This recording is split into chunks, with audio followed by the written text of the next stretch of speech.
Mumbai is the 12th wealthiest city in the world. It's wealthier than Paris. However, up to half of the population live in slums or informal housing zones, and many of the areas look like this. There's plenty of videos on the slums on YouTube, so I'm not going to take you there today. Today I'm going to show you how the other half live. I'm going to take you to the richest neighbourhoods of Mumbai. Let's go and see what's what.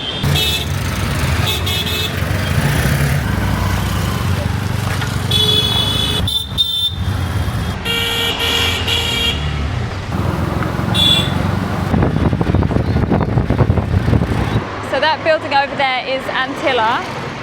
It's in Kumbala Hill and it sits on Altamont Road. It's the second most expensive private house in the world after Buckingham Palace. It's a 27-storey skyscraper mansion with over 400,000 square foot of living space. And apparently there's around 600 staff. It's basically a private vertical city. Its estimated value is around $2 billion US, putting it near the very top of global list of the world's costliest homes. So this is Altamont Road, and it's known as India's Billionaires Row. And the price of the property around here is $25,000 US per square meter. So it's typically ranked around the 9th to 10th globally on the world's most expensive streets. This area is very different to the areas that I've been to so far. So I think that most of the places you can't actually see them because they're behind gates. But yeah, every single place has got gates and security. Especially Antilla has had the most security. I was just over there, but as I said, there was a lot of men with rifles, a lot of security and dogs as well. So I don't think you can just film outside Antilla. And it's owned by Mukesh Ambani. Mukesh Ambani sits as #1 among India's wealthiest individuals, and his net worth is around $115 billion US. And his son, Anant Ambani, married Radhika Merchant in an Indian wedding that lasted 6 full days. Reports said that it had over 1,200 guests from all over the world. There were rumours circulating online stating that each guest received a solid gold invitation worth $7,000. There were also rumours that there were famous singers performing live, and there were also high-profile guests such as Mark Zuckerberg, who gifted them $36 million private jet. Bill Gates gave a $25 million yacht, and Jeff Bezos gave a $1.6 million Bugatti. Those are rumours, so I guess no one knows if they're true or not.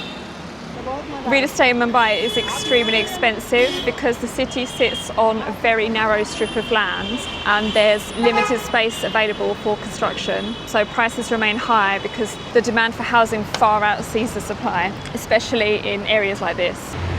So one of the reasons why Mumbai became rich in the first place is because it has a natural deep water harbour, and this made it a major centre for international trade really early on. And the British developed Mumbai's port, railways and administrative systems, and that helped the city grow faster than anywhere else in India. And the rise of the textile mills in the 19th and 20th centuries created massive employment and attracted workers from all across the country. Bollywood's growth turned Mumbai into the centre of India's entertainment industry, adding another major source of wealth. So yeah, you have buildings like Antilla, and then there are over 90 billionaires in India, and it's got some of the priciest real estate in the world.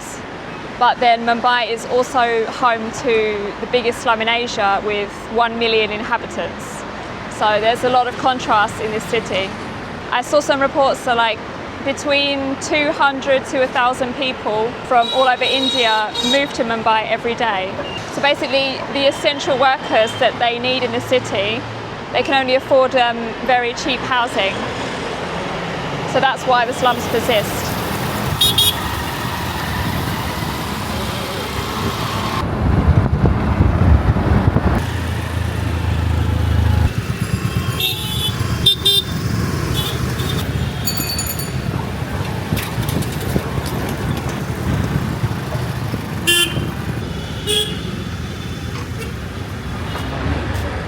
So I'm now in Bandra, which is like a really green, leafy, more of an upscale neighbourhood. And behind me is Suzette Bakery and then Garden Kitchen by Suzette. So this is like a French-inspired cafe and creperie brand which was started by French founders in Mumbai. So there's quite a lot of entrepreneurs coming to Mumbai because there's so many opportunities here. And it's basically like a French-inspired, healthy, organic cafe, which is kind of like a new thing in Mumbai.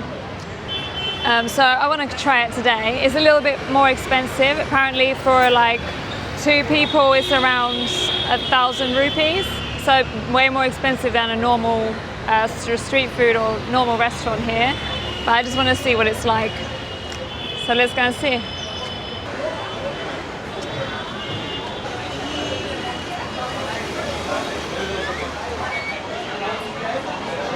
Can I get 1 latte, please? Anything else along with your latte? No, that's it, thank you. You want to have it here, ma'am? Yes, please. Thank you. Yeah, this is a nice cafe, and then there's a lot of action. You can people watch. There's like people selling fruit, and yeah, you can see the area is really, really green. And on the other street, like the street over, I actually saw a sign that says, "People live here, no honking." But people were honking anyway. But still, I think it shows that it's a bit more of an upscale place. Okay, I'm going to walk through this area around here, and I'm going to make my way to one of the nearby markets. I just seen over there they've got like a Institute of Luxury Fashion, and then they've got like luxury spas, Gold's Gym. So there's like a lot going on in this area. I'm going to attempt to cross the road. We go over there. So traffic coming from every direction.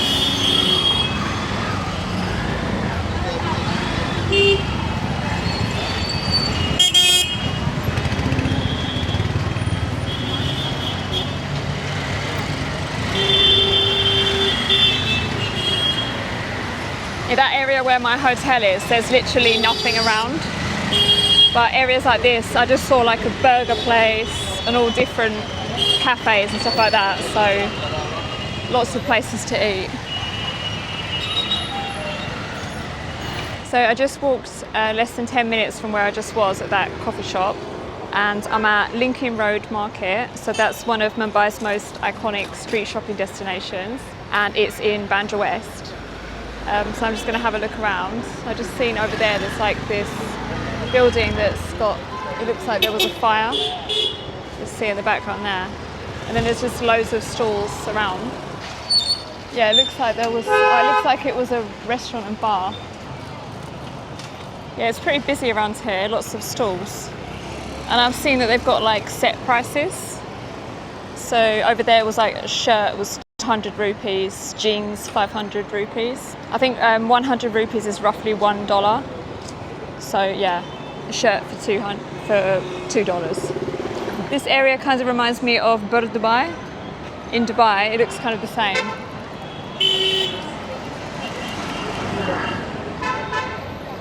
I'm just going to check it out.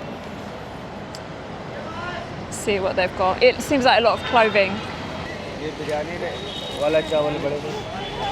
So Bandra West is like the posh, one of the posh neighbourhoods, and then you've got like this kind of like laid-back street market here. It's not posh at all, so I think it's actually some of it's down there as well. I'm not sure. I kind of like that the market is out in the street. So it's kind of like spread out on the different street corners instead of being like one big market like you have in Thailand where it's all really hot and stuffy. Yeah, and then they've got like KFC. There's a Crocs shop over there. So I just wanted to see what this market was like. So I'm going to go and head to another place now. See a bit more of Mumbai. Yeah, that was Lincoln Road Market.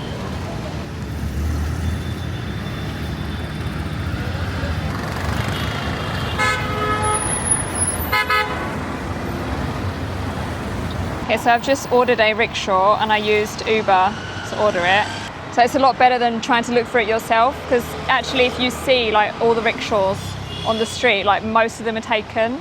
The demand is huge. I think people use rickshaws a lot.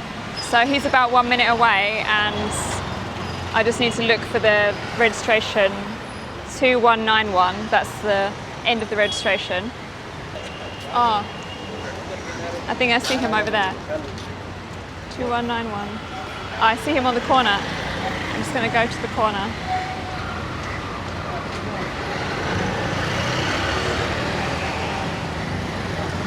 Yeah, sometimes they don't go in the pickup spot.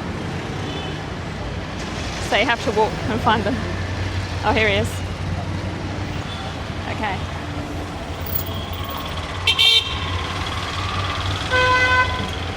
How long to Juhu Beach? Oh, the code. 9718. So when you get into the Uber, you have to give them a 4-digit code, and they can't start the ride until you give it to them.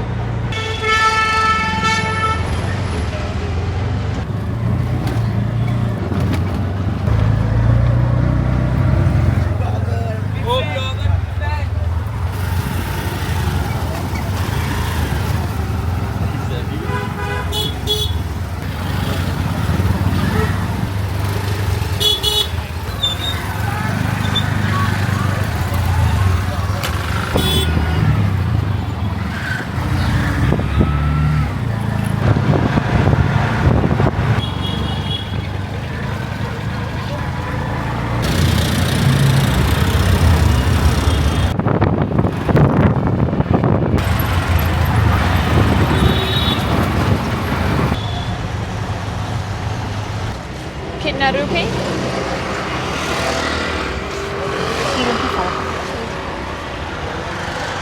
Okay.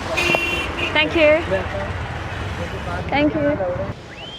So I'm at Juhu Beach, and it's the most famous beach in Mumbai. So it's known for its beautiful sunsets over the Arabian Sea, and you can see just how popular it is. And this area is actually home to a lot of Bollywood stars, and apparently a lot of photographers. Oh, helicopter there. So there's a lot of luxury hotels around here, and also a lot of celebrity residences, including part of Bollywood's elite.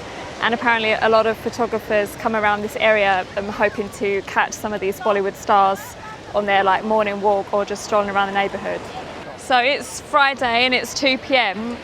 There's lots of different activities like jet skis, little boats. There was one lady wanting to give me henna on my hands. Yeah, lots going on, lots of activities. There's photographers. I've read that it's a little bit dangerous to swim in the sea, but I see some kids swimming in the sea.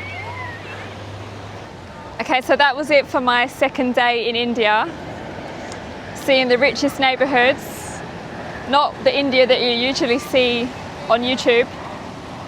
So I'm going to wrap the video up here. I hope you enjoyed it. I've got more videos coming from India. Make sure you subscribe, and I'll see you in the next one.